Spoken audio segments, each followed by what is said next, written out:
Well, guys, it looks like another one of these infamous male feminists has reared his potato head. And the first impression when you look at these guys is the weakness. These guys, let's put it this way, if we ever have an apocalypse, when you go out for the first time and try to figure out what the fuck's going on, this guy's body will already be laying in the streets, you know what I'm saying? We're talking weakness, and since they can't compete with regular men, they try to group in with the women. Yay, feminism! It's just absolute and utter weakness from every angle. Well, anyway, what our little male feminist friend does is he tries to refute the arguments against feminism using this little fedora-wearing goat puppet by the name of... And today we're going to be talking about feminism. These days, feminism is... Feminism? Are you talking about feminism? Yeah. Hi, Neckybeard. Yeah. Hi, Neckybeard. Yeah, it's that bad, folks. I guess as Neckybeard tries to make his arguments against feminism, our little friend supposedly catches him at all these logical fallacies.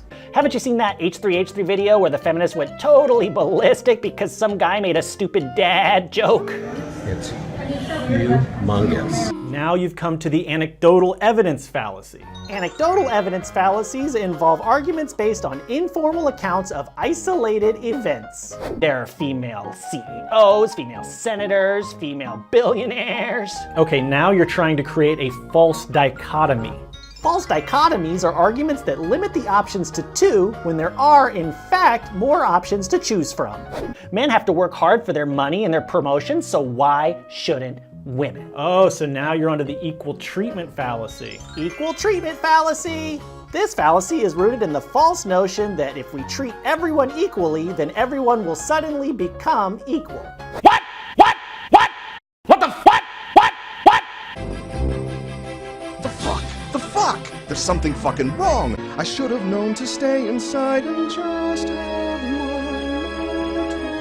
talk. You're just a typical beta male, white knighting, so you can get a bunch of female attention. I'm on to you, American Johnson. Oh, okay. You're getting to the ad hominem attacks now. I can see you're getting desperate. Ad hominems are attacks against the opponent as a person, as opposed to attacks against the argument itself. Feminists are the ones that can't take a joke. They accuse everybody of being sexist and see all men as sexist pigs. Okay, see now you're building a straw man, Neckybeard.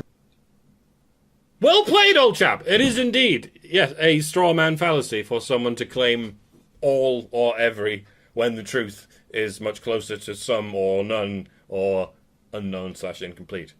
Let us take a sly glance at the title of this video of yours. The straw man fallacy involves refuting an argument that was not presented by one's opponent. The straw man fallacy involves refuting an argument that was not presented by one's opponent. I'm sterilized. Yeah, and believe it or not, guys, it gets worse, because next he comes up with his cherry-picking fallacy. Why not? Feminists are basically Nazis. They hate men. I saw a list of feminist quotes on Reddit where they talk about hating men. Neckybeard, what did I tell you about Reddit? That it's a shithole? Yes, that it's a shithole, and you shouldn't believe anything that you read there. Well, you should read these things that they say. Men are domestic animals. Man-hating is an honorable and viable political act. Marilyn French said that all men are rapists, and that's all they are. Okay, Marilyn French didn't say that. That was a line spoken by a character in one of her novels. See, that's what I mean. You're cherry picking. Cherry picking, a form of logical fallacy called incomplete evidence. Cherry picking involves presenting a few random pieces of evidence that support your argument while ignoring all evidence that contradicts it. Okay, I'm going to let my friend PSA Sitch tell you all about what's wrong with his cherry-picking fallacy. When the male feminist presents his cherry-picking argument fallacy, he cherry-picks fringe man-hating groups on Reddit while ignoring the mainstream feminist man-hating from popular feminist best-selling authors and TED Talk presenters, tenured college professors, that deals with. We've asked Rebecca Sullivan to join us. She's a professor of women's studies at the University of Calgary. Because they are denying men their natural rights as men. Meaning, if only we could just have sex with whoever and whatever we want, whenever we want, then maybe we wouldn't have to rape you.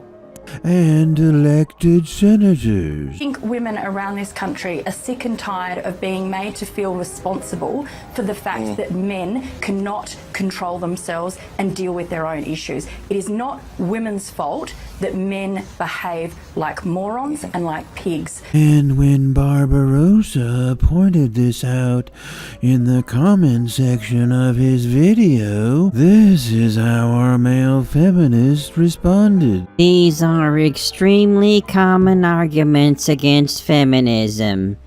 You can find all of them throughout the internet, including in many comments to my feminist videos.